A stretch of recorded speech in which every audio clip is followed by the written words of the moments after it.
이 시간 우리 하나님 말씀 민수기 말씀입니다. 22장 36절에서 23장 12절 말씀 함께 교독하겠습니다. 발락은 발람이 오고 있다는 소식을 듣고 그를 맞이하러 그의 영토가 끝나는 아르논 강 경계에 있는 모압의 한 성읍까지 나아갔다. 발락은 발람에게 말하였다. 내가 당신을 불러오려고 사신을 보내고 또 보내지 않았습니까? 어찌하여 곧바로 나에게 오지 않으셨습니까? 내가 당신을 존귀하게 대접할 능력이 없다고 생각하셨습니까? 발람이 발락에게 대답하였다. 보십시오. 이렇게 제가 임금님께 왔습니다. 그러나 제가 무슨 말을 할 수 있겠습니까? 하나님이 저의 입에 넣어주시는 말씀, 그것이 무엇이든지 저는 그것만을 말하겠습니다. 발람은 발락과 함께 갔다. 그들은 후솥 마을까지 갔다. 발락은 소와 양을 잡아 제사를 드리고 발람과 그를 데리고 온 고관들에게 고기의 얼마를 보내주었다. 다음날 아침이 되니 발락은 발람을 데리고 바알 산당으로 올라갔다. 거기에서 발람은 이스라엘 백성이 진 진의 끝부분을 보았다. 발람이 발락에게 말하였다. 저에게 필요하니 이곳에다가 제단 7을 만들어 주시기 바랍니다. 그리고 저에게 필요하니 이곳에다가 수송아지 7마리와 순양 7마리를 준비하여 주시기 바랍니다. 그리하여 발락은 발람이 말한 대로 하였다. 발락과 발람은 제단마다 수송아지와 순양을 한 마리씩 바쳤다. 발람이 발락에게 말하였다. 임금님께서는 제물 곁에 서 계시기 바랍니다. 저는 가볼 데가 있습니다. 어쩌면 주님께서 저를 만나러 오실지도 모르겠습니다. 주님께서 저에게 밝히 나타내 주시는 것이면 어떤 말씀이든지 제가 임금님께 말씀드리겠습니다. 그러면서 발람은 오솔길을 걸어갔다. 하나님께서 발람에게 나타나셨다. 발람이 하나님께 아뢰었다. 7 제단을 제가 준비하였습니다. 그리고 각 제단마다 수송아지와 순양을 한 마리씩 바쳤습니다. 주님께서는 발람의 입에 말씀을 넣어주시면서 발락에게로 돌아가서 그대로 말하라고 하셨다.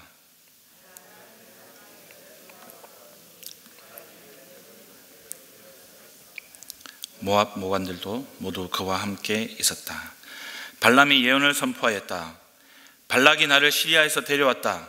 모압의 왕이 나를 동쪽 산골에서 데려왔다. 와서 자기에게 유리하게 야곱을 저주하라 하고 와서 이스라엘을 규탄하라 하였지만 하나님이 저주하지 않으시는데 내가 어떻게 저주하며 주님께서 꾸짖지 아니하시는데 내가 어떻게 꾸짖으랴. 바위 산꼭대기에서 나는 그들을 내려다본다. 언덕 위에서 나는 그들을 굽어본다. 홀로 사는 저 백성을 보아라. 그들 스스로도 자신들을 여러 민족들 가운데 하나라고 생각하지는 않는다. 티끌처럼 많은 야곱의 자손을 누가 셀 수 있겠느냐? 먼지처럼 많은 이스라엘의 자손을 누가 셀 수 있겠느냐? 나는 정직한 사람이 죽듯이 죽기를 바란다. 나의 마지막이 정직한 사람의 마지막과 같기를 바란다. 발락이 발람에게 말하였다. 지금 무엇을 하고 있는 거요? 대적들을 저주해달라고 당신을 데려왔습니다. 그런데 당신은 그들에게 복을 빌어 주었습니다. 발람이 대답하였다.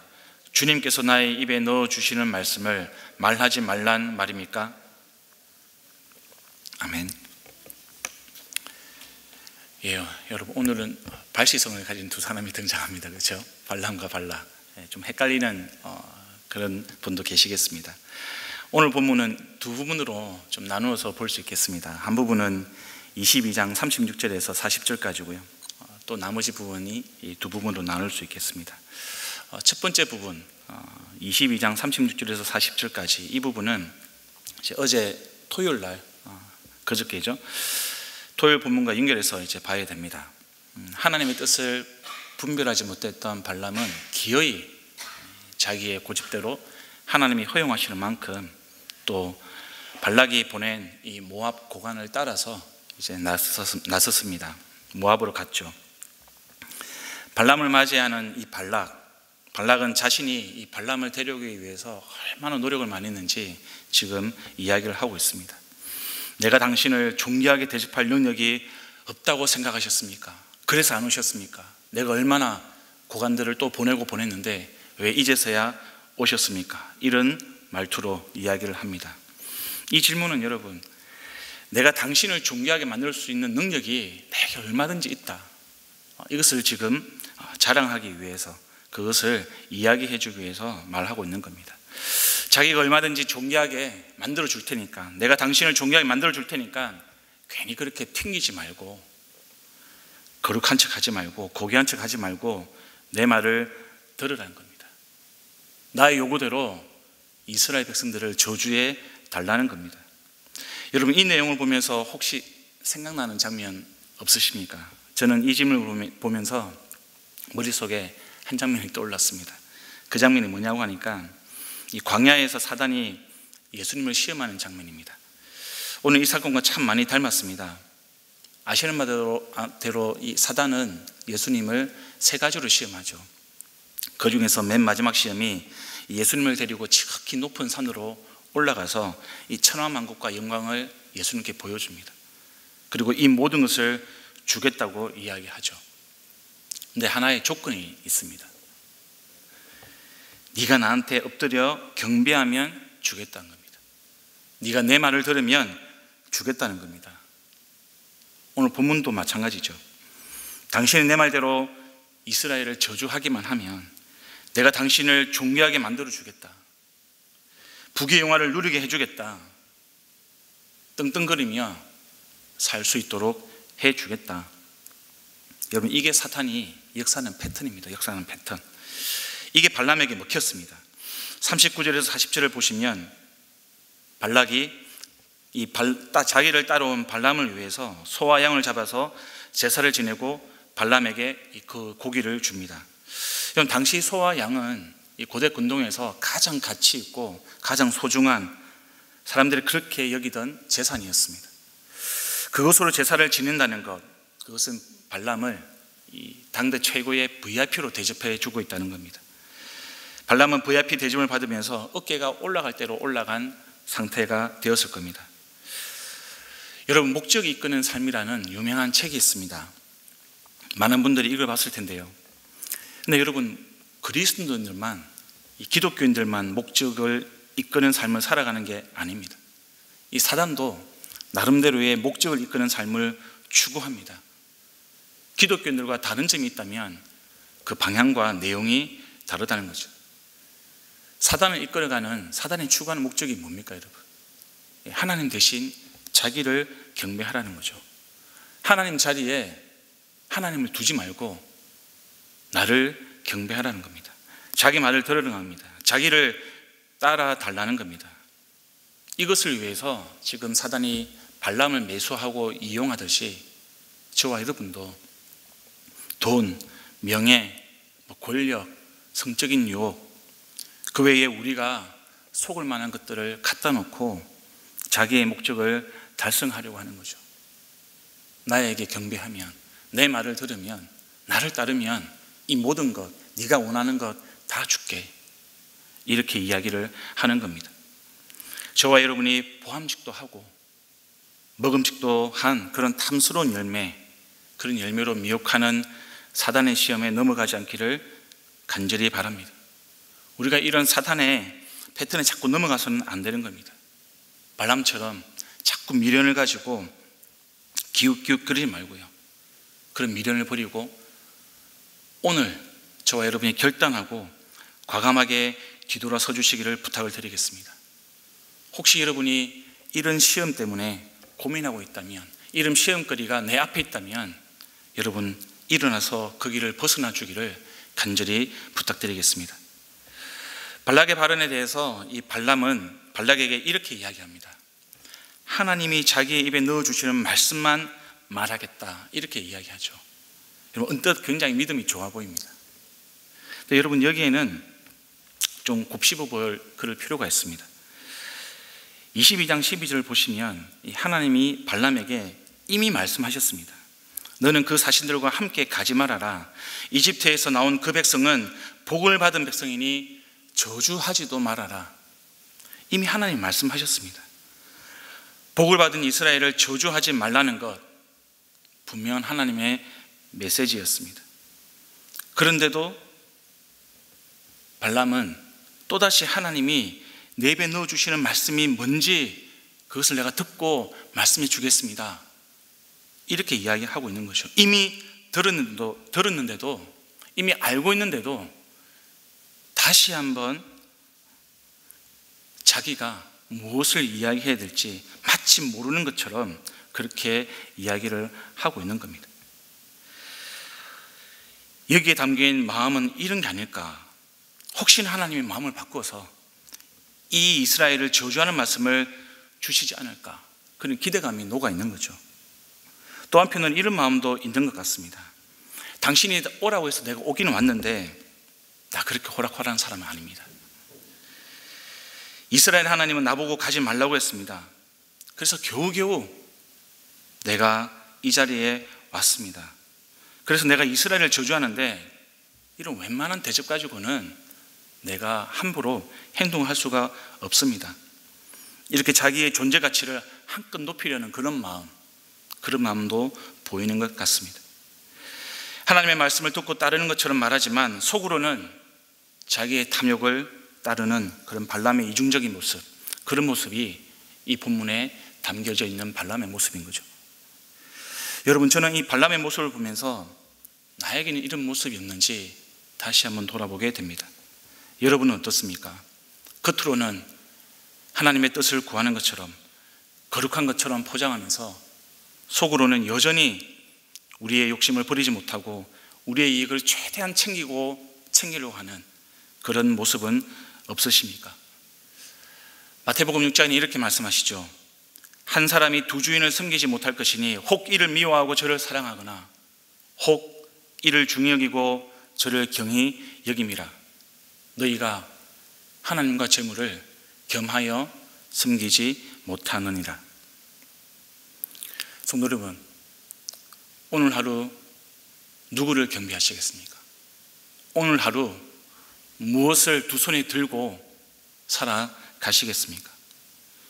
우리가 입술로는 지금까지 지려온 것 다 주님의 은혜입니다. 우리가 입술로는 내가 누려왔던 모든 것들이 다 주님의 은혜입니다, 이렇게 이야기하면서, 이렇게 찬양하면서 정작 삶의 현장에서 아이고 내가 집이 있네 없네, 주식이 올랐네 안 올랐네, 우리 아이 좋은 대학 나왔네 안 나왔네,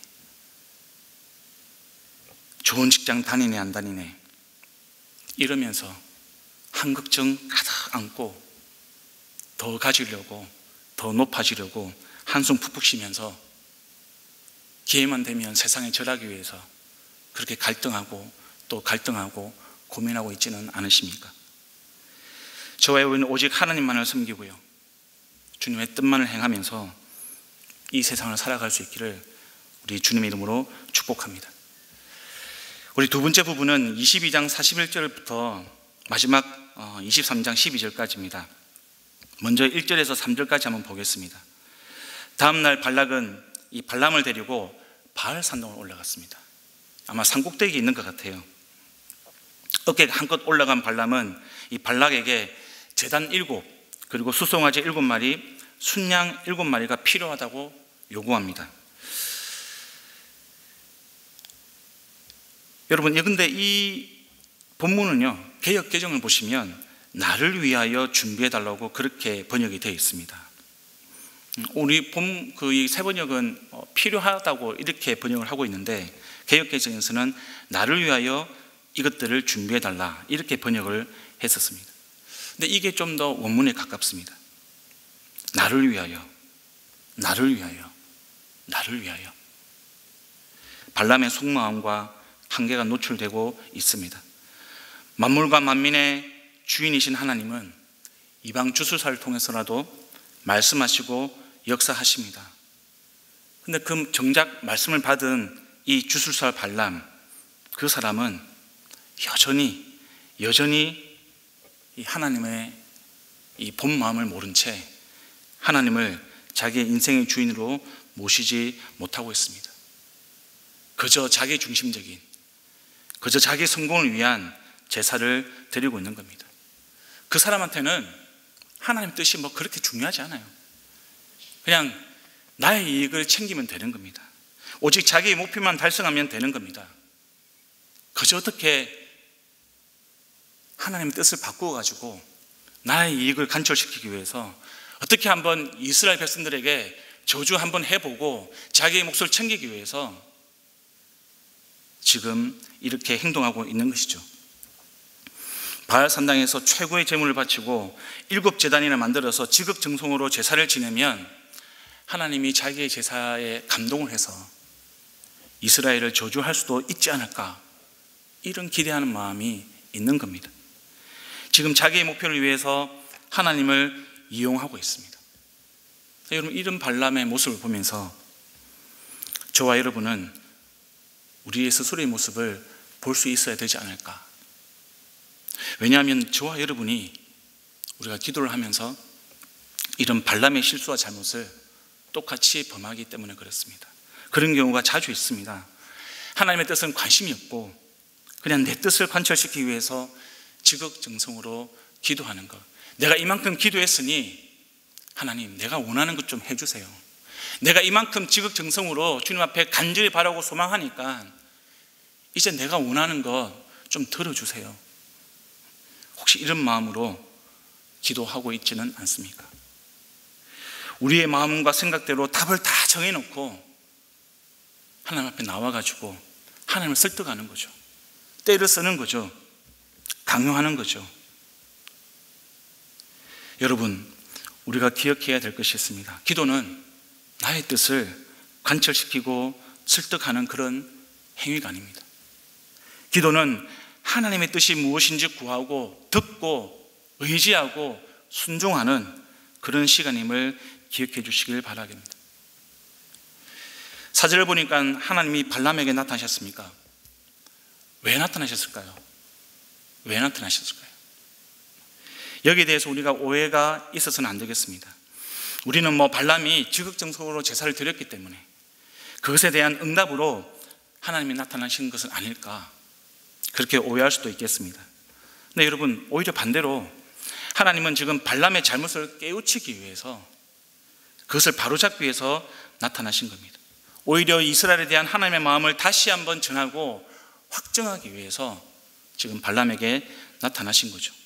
근데 발람은 이것도 모르고 내가 이만큼이나 정성을 다했으니까 와, 하나님이 나한테 나타난 것은 아닌가, 이렇게 생각을 하고, 하나님, 내가 이만큼이나 정성을 다해서 제사를 드렸습니다, 그렇게 하나님께 이야기하고 있는 장면이 나옵니다.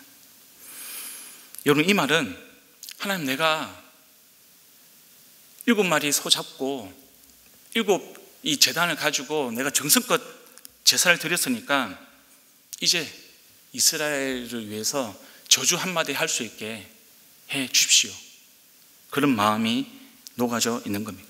그렇게 해달라는 겁니다. 아직도 발람은 하나님을 그냥 제사받고 나의 소원을 이루어주는 그런 이방신들과 똑같이 생각하는 거죠. 내가 드린 만큼, 아니 드린 것 이상으로 내가 원하는 것, 내가 바라는 것을 받고 싶은 마음이 있는 겁니다.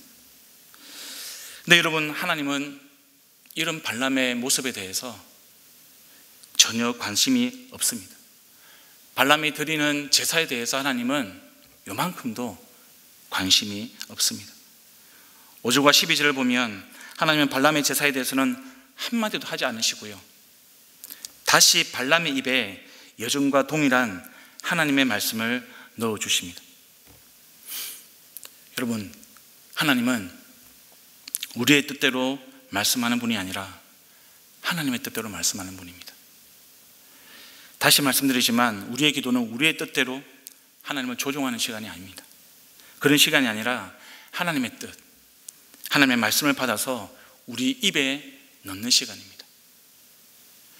이제 발람은 주술가로서 하나님의 신적 권위에 압도를 당합니다. 감히 거부하지도 못하고 이 주신 말씀대로 이스라엘의 탁월함을 찬양합니다. 그 내용을 보니까 9절에 좀 재밌는 표현이 나옵니다. 재밌는 표현. 발람은 이렇게 이스라엘 백성들을 표현합니다. 홀로 사는 이스라엘 백성들은 다른 민족과 다르다, 이렇게 이야기합니다. 홀로 산다는 것, 여기서 말하는 홀로 산다는 것은 이스라엘 백성들이 어떤 다른 신이나 다른 국가들이나 다른 민족을 의지할 필요가 없다는 뜻입니다. 왜냐하면 이스라엘은 자기가 보니까 하나님이 지키시고 인도하는 민족이라는 것을 이제 알게 되는 거죠. 사랑하는 성도 여러분, 주님께서 그 입에 말씀을 넣어주시는 사람들, 그 사람들은 자기의 뜻이 아니라 그 주님의 말씀을 따라 기도하고 의지하고 순종하고 그 말씀대로 살아가는 사람들입니다. 그 길을 따라가면 되는 겁니다. 자기의 힘이나 다른 신이나 다른 국가를 의지할 필요가 없는 겁니다. 저와 여러분이 나의 뜻이 아니라 오늘도 우리에게 주시는 이 하나님의 말씀을 내 입에 넣으면서 그 말씀에 순종하면서 살아갈 수 있기를, 우리 오늘 하루가 그런 하루가 될 수 있기를 우리 주님 이름으로 축원드립니다. 이제 우리 말씀을 기억하면서 함께 기도했으면 합니다. 세상의 가치가 아니라 우리 입에 넣어주시는 하나님의 말씀, 그 말씀대로 살아갈 수 있도록 하나님 도와주시옵소서. 그리고 오늘은 다음 세대를 위해서 기도하는 날입니다.